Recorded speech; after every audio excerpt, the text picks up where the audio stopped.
The chief warrant officer who's been in the military since 1983 and is from Redlands, California, John Barry, to talk about California and socialism. Yeah. We call it the People's Republic of California. And when the previous speaker talked about the Californization, he's right. So my name is John Barry. I'm a California state coordinator, and I'm also with the Redlands Tea Party Patriots. So I want to tell you how bad California is, so you know you don't want to go there. I'm going to tell you about how we're fighting back, and don't give up on us. So first of all, being a conservative in California, it's sort of like Custer at the Battle of Little Bighorn. You know, we're outnumbered, we're outgunned, we're outmaneuvered, but we're going to keep fighting. We're going to go down to the last man. So how bad it is, right? You see the pictures on the news right now of all that homeless in LA, because I live in Redlands, which is about 2 to 8 hours from LA, depending on traffic. So my wife and I there's so many wonderful things to California. There really are. And you always think, is there anything the liberals can't screw up? I mean, there's anything. I mean, at least they can't screw up the weather. You know, it's, I shouldn't say that too loud. They might get the idea they want to tax the weather, because it is, I ski, I hike, I play golf. I love it. And so, but it's kind of like everything else, you know, and I think of, okay, despite the earthquakes, the liberals, the crime, the traffic, the homeless, the drugs, at least I still live in California, right? So how bad it is. In Los Angeles, what you see on television is just half of what you're seeing, right? The LA media is actually covering the story, but not with the same ferocity that it deserves. For example, my wife and I, we love to go to plays at the Amundsen Center, and we see a lot of those top-line plays. We love going to the Hollywood Bowl and having a picnic. But even around Union Station, a couple years ago, it wasn't there, right? Now it is. It's just a sea of tents, a sea of excrement, a sea of really bad smells. And then it gets worse, okay? So how did all this happen? It isn't just the liberals. It's the voters in California who don't pay attention, okay? Proposition 47 and Proposition 57, those were two that reclassified felonies as misdemeanors. And plus you throw in Prop 64, which was the legalization of marijuana, which added to the permissiveness of all these so-called urban campers smoking dope on the street. It's really bad. So you roll all those things together, and the people of California are to blame for really the self-inflicted wound. So we're fighting back. There's a group, the Propositions 47 and 57, is going to be on the 2020 ballot because we, the people, fought back, and we got out 500 signatures to help this group. I forgot the name of the group. So that's going to be on the 2020 ballot to repeal the laws that caused this all to happen. So thanks.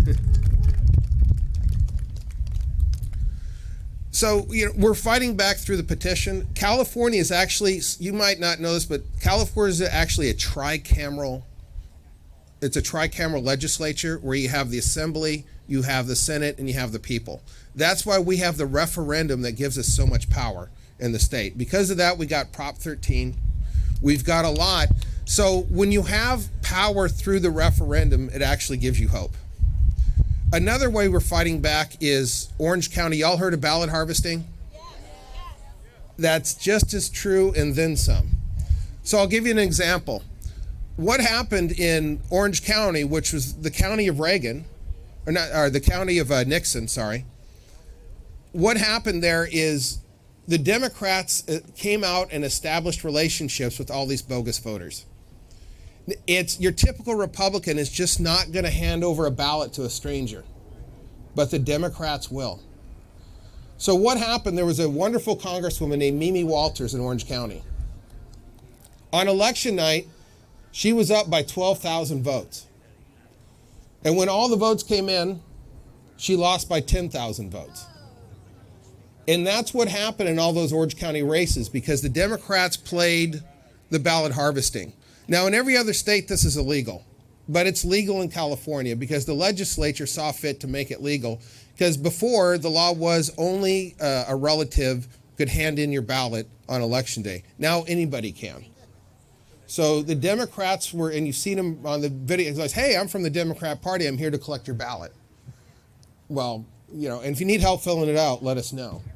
So we had loads of school kids. We had loads. So anyway, but I wanted to tell you is we're fighting back, so don't give up on us. I'm working with a group called the Institute for Fair Elections. Okay, y'all heard of Judicial Watch? Okay. Great group. They're the ones who kind of get the headlines.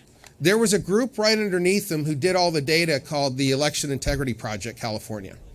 And I think there's some of you like in Illinois who are working on that. What they did is they got the data together proving in Los Angeles County for every 100 adults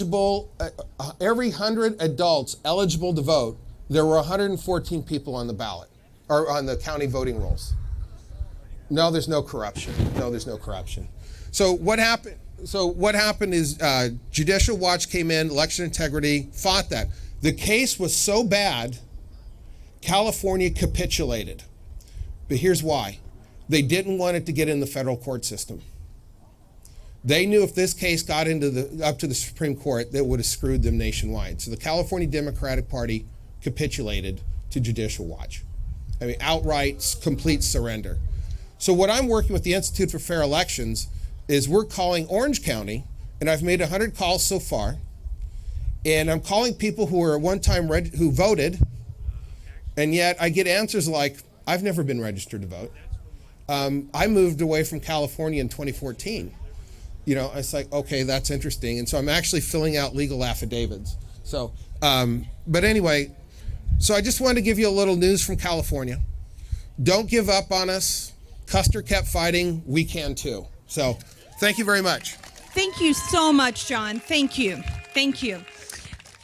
And John's group is a huge group. I spoke there, I think, last year before the election, and the place was packed. There were hundreds of people in the facility where his group met, and these people in California make volunteer phone calls for us to get out the vote in election time.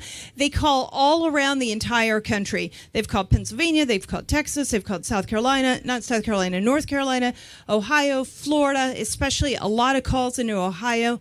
They will do everything they can to help also get out the vote in your area because they don't want what's happening in California to go across the country.